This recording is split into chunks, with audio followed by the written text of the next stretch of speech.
look at the code, you can look at the project, right? Once you open it, you'll see something like this. This is like the Chromium code search, super useful tool. You can look up anything, it's super, super nice. You can click on a function, it will give you the stack, the whole stack traces, like and everything, like all the call stack. And it's super nice. But like you guys can see there are two things, Chromium and Chrome OS, right?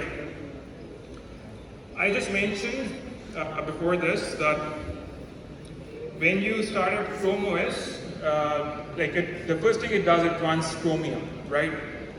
So what is Chromium? Chromium is the Chrome browser, right?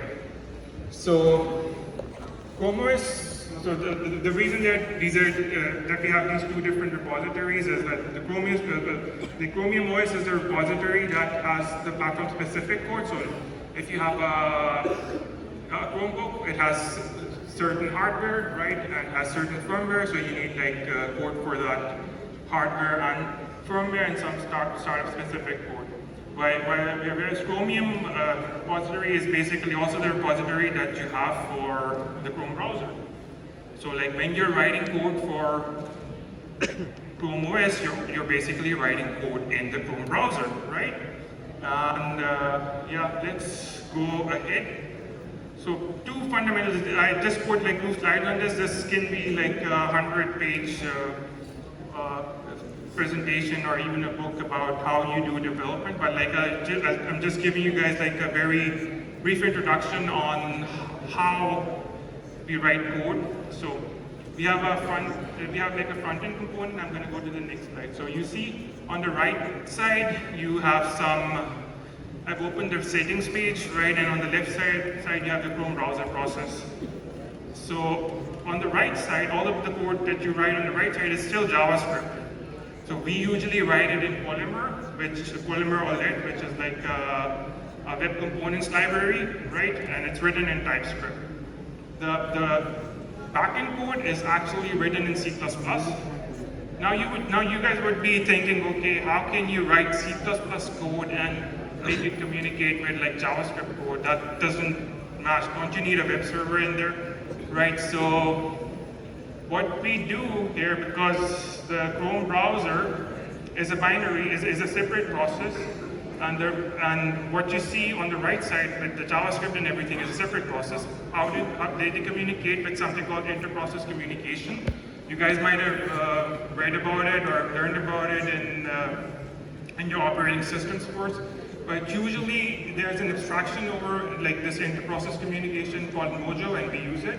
I put a link there for if you want to learn about Mojo and services. It's a very, very complicated topic, but it's super interesting if you guys want to really dive deep into it. Right, so let's look at this. Let's say you open the settings page, what would happen? So let's say you want to show this Wi-Fi network, that like the Wi-Fi network is called a certain thing. So what would happen? Like the renderer process would be started, like the JavaScript code would be run. Inside of the JavaScript code, what would happen is you would use like, you would call like a function, which would be you would call a function from like this Mojo library. So one thing I should mention, like whenever you want to communicate between the browser and like the render process, you use Mojo, and Mojo is written in an interface definition language, right? So you write interfaces. So again, in the renderer process, what would happen as soon as you are there, it's going to call a method called getManageNetwork, and then that will trigger a method inside of the browser process, right? And then from the browser process, it will populate all of the data in this callback, and then finally the render process will get this data back again. Right, so this is like a very, very high-level overview of how you do development. Of course, if we put more Chrome OS stuff there, you can also have debug calls to like platform-specific code. But like for Chrome browser and like the UI stuff, this is how you do it. You have C++ code, you have some JavaScript code, and then you communicate via inter-process communication using Mojo. Right. Now, After this, this was like a very brief overview. So like if you want to know about the life cycle of Chrome or Chrome OS development, what do you do? So first things first, have a checklist. It's very easy. You find something to fix, you fix it, you raise a patch, you get it reviewed, you submit the seal, and you wait for it to land, right? Let's see. Let's go through these like things one by one. Find something to fix. Okay, how do you find something to fix? Is something broken? No. So usually what you do is, at least internally, we have like a product management team. They will tell us what the priorities are, and we will work on features or bug fixes. But if you want to be, I'm not sure what this is, but if you want to be an open source contributor, what you would do is you would go on crbug.com, which will take you to like a issue tracker. You can find a bug there. If you like the bug and you think you can fix it, you can leave a comment there. Usually all of these bugs, they belong to different teams, so as soon as you leave a comment, someone will get pinged. Okay, so you found something to fix, right? What would you do? The second thing, okay. The second thing that you would do is you need to check out the code. Right, there are detailed instructions on the internet, but usually what you have to do, you have to just get this thing called depot tools. You clone it, and as soon as you have depot tools, you create a Chromium directory, and you run this command, fetch Chromium. Boom, you get Chromium. It will take 30 minutes. It's a pretty huge repository, but you will get it once you run deploy run hooks, and you have the code in your local machine, and you can run it, you can build it.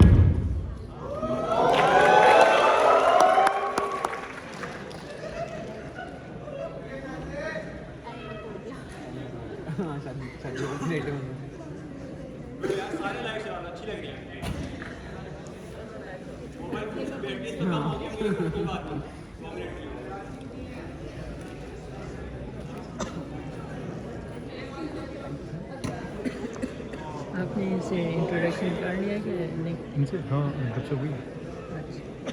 आपको भी मिलवा दो। अब आप कितना contribute कर चुके हो क्रोम की और कोड बेस पे किया आपने? सी आ रही है कि माइक के साथ? ओह गिटअप पे। अच्छा अभी 5 मिनट लगेंगे, थोड़ा सा रीस्टार्ट हो जाए system. In the mean time मुझे बताओ, वैसे कभी पैकमैन का नाम सुना किसी ने? बस हाथ भी थोड़ा सा खड़े, आवाज़ भी नहीं आ रही। गुडीज चाहिए किसी को? नहीं, मतलब बहुत थोड़ी सी आवाज़ आई है। लो लेवल कितना? थोड़ा सा लाउड यार, मतलब थोड़ा सा। ओके अब थोड़ी सा ज़्यादा गुडीज चाहिए, काफ़ी आवाज़ आई है। अच्छा, पैकमैन सबके पास इंटरनेट चल रहा होगा होपफुली, अगर नहीं है तो डेफिनेटली नेक्स्ट कॉन्फ्रेंस के ऊपर इंटरनेट लेके आना, अदरवाइज बड़ा कुछ मिस करोगे। गूगल क्रोम खोलो।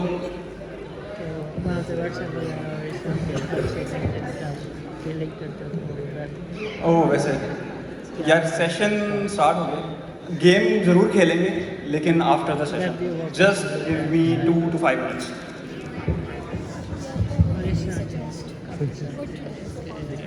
Cool. So where were we? So you get the code. Once you have the code,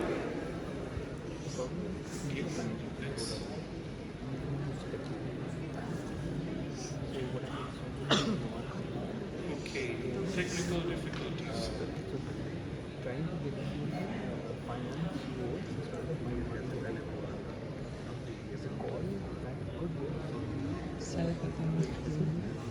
लगता है सेल खत्म हो गया उसके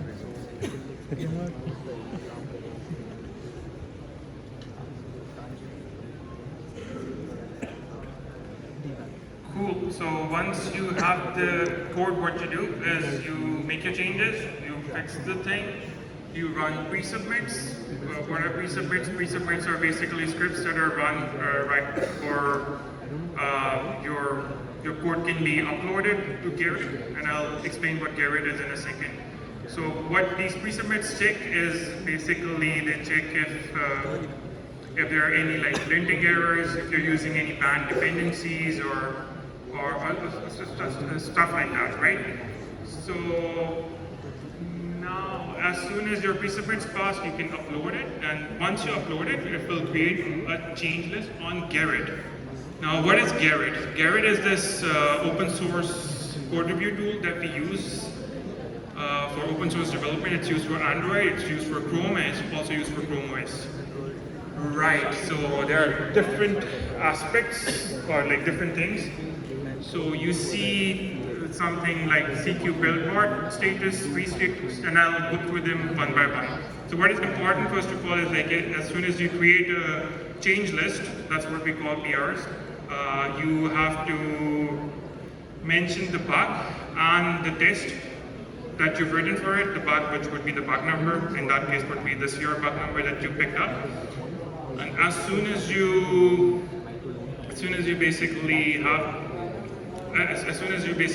have created this, the first thing you should do is you should click on CQ dry run, because what it does, how many of you are familiar with CI/CD pipelines? I think most of you. For those of you who are not, CQ is basically like CI/CD. So there are tripods. What these things do, it's called commit queue. But what these things do is like they take your patch, they apply your patch and try to run the tests with your patch. And like if they pass, then it's all green. If they don't pass, then you'll see something like this. You see the red thing. That means like one of your build parts failed on one of your build parts failed basically, right? And then you can also see the 3 stages. So I only have 2 minutes left, so I will speed through it a bit. So the next thing that you have to do is you have to get it reviewed. I already said you should run the commit queue, which would be like the build parts. Right, and the next thing to do would be to add reviewers. Chromium has like this concept of like all of the other Google Suite code has this concept of per directory reviewers. So you have directories, they have an owners file, and you can use that owners file to find like the reviewer that you want. That will be required. So as an open source contributor, you need at least 2 people to approve your code, and one of them should be the owner. And an easier way to find an owner is you can just click on suggest owners, but it doesn't always work. Right, now, then as soon as you have the review and everything, you can click on submit. This will trigger CQ again, and once it's submitted, like it will be merged and submitted. But that's not the end of the story, because it can get reverted. You will see that like Chromium and Chrome OS are like this concept of sheriffs and gardeners who are looking at like the tree, so all of the build parts. So what happens is sometimes your change might break the tree, right? And the possible reason for it can be like you might have written a flaky test, you might have like a sanitizer failing, because sanitizers aren't run every single time with the normal build parts. They're run every few hours, right? And also rarely multiple changes might be submitted at the same time. So you should be aware of this, and you should look at the commit queue and make sure that everything is green. Right, now once you've submitted the code and it hasn't been reverted, then it will be included in the next milestone. You can look at the chromium-appspot.com schedule. It will basically tell you what the next milestone is going to be, where a change is going to land. And there are also rules around. You have like rolling 4-week releases, so with 2 weeks of, 2 weeks where you can actually write code, and 2 weeks where you have like feature freeze. So basically that would be it. And I'm just wrapping everything up. So the conclusion is that Chrome OS is a secure and easy to use operating system, has many use cases. And the second thing is becoming an open source contributor to Chrome and Chrome OS is not as hard as it seems, because I think lots of people think like being an open source contributor might be like difficult, especially for like these big organizations. It's not. So I would encourage people to at least try to be the contributors. So yeah, that was my talk. So questions? Do we have time for questions? Yes, we do have. Okay.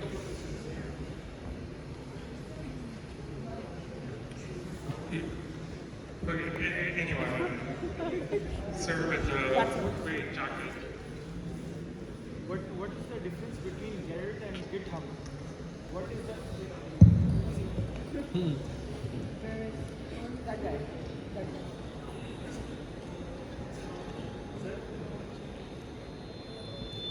Assalamu alaikum, sir. What is the difference between Gerrit and GitHub? So Gerrit also runs Git, right? So it's Git on board. So it's also running Git, like, but the difference is that it's hosted on Google's own infrastructure, and GitHub is, I don't know. We do have mirrors of Chrome OS on GitHub, right? But like if we're internally, we use Gerrit because it's nicer, like has better, I don't know, review UI or something. I don't know. I don't think you can review. You can still review code on GitHub, but I don't know the reason why we prefer Gerrit. Maybe because it's.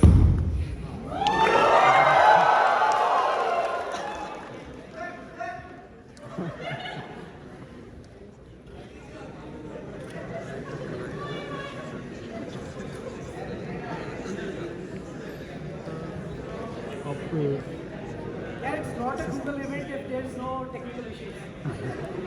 ये light किस तो वैसे सबके साथ ही होते हैं आप लोगों ने घर में भी काफी फेस किए होंगे मैं अभी वही देख रहा था कुछ लोगों ने आवाज आ रही है सबको पीछे तक थोड़ा ऊंचा आवाज आ रही है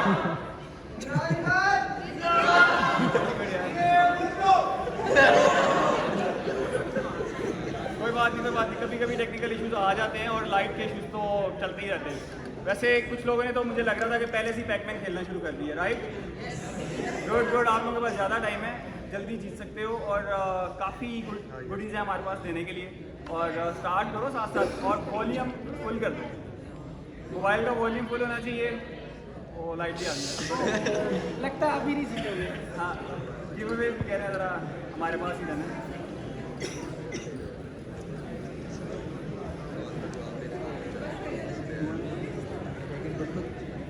देते हैं सबको देते हैं बस कुछ क्वेश्चंस हो जाए पहले मेन सेशन खत्म हो जाए फिर सब करते हैं।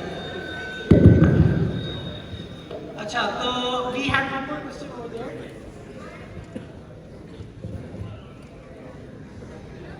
यस मेरा एक सवाल है कि मैंने पूछा था कि क्रोम ओएस पे जो ऐप्स बनते हैं उनके लिए कोई स्पेशल फॉर्मेट होता है या और दूसरा मेरा सवाल था कि हम विंडोज़ के जो ऐप्स होते हैं वो हम क्रोम ओएस पे कोई इंपोर्ट कर सकते हैं या क्रोम ओएस पे ला सकते हैं विंडोज़ वाले ऐप्स। यूजुअली Chrome OS के लिए आप प्रोग्रेसिव वेब एप्स और एक्सटेंशंस यूज होती हैं as normal applications because it's still the Chromium browser, right? To answer your second question, there are some enterprise tools that bring, I don't know, Windows applications to Chrome OS, but I don't think they're available for consumers yet. let's take one question from way back in the back.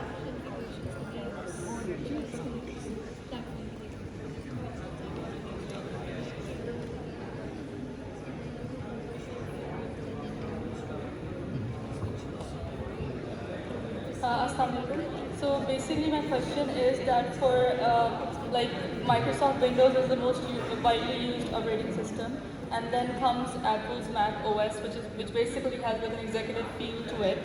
But as for Chrome OS, it is not compatible with a lot of Microsoft products and cannot support heavy applications. So what is the edge to what is the edge for people to use Chrome OS?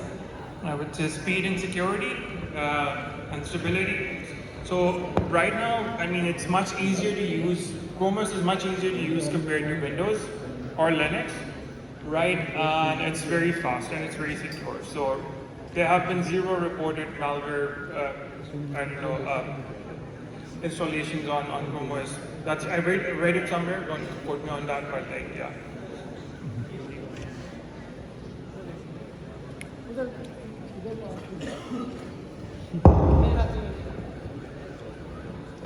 Actually जो Chrome browser है वो offline functionality को कैसे address करता है? Actually it is basically based on cloud based application mostly. तो जो offline functionality है वो उसको कैसे एड्रेस करेगा मेजरली? Chrome browser. जो आपका I mean, you don't really need internet to use Chrome OS.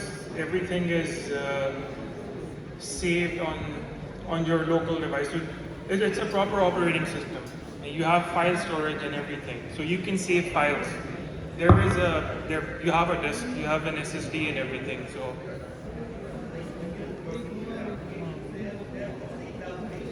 yes, but you can have PWAs that are also available offline, right? Or extensions that are also available offline, or Android applications using RC++. I think that's just enough time we have for questions. तो अब वो थोड़ा सा वो कर लेते हैं जिसका सबको इंतजार है। नहीं, मेरा नहीं, आपके लोगों को लगता है गुडीज नहीं चाहिए, तो उन्होंने अभी तक बैकपैन खोली भी नहीं है। ऐसी है, आवाज़ नहीं आ रही मुझे बैकपैन की वजह से। चाहिए गुडीज? आए फिर कम हो गई है आवाज़।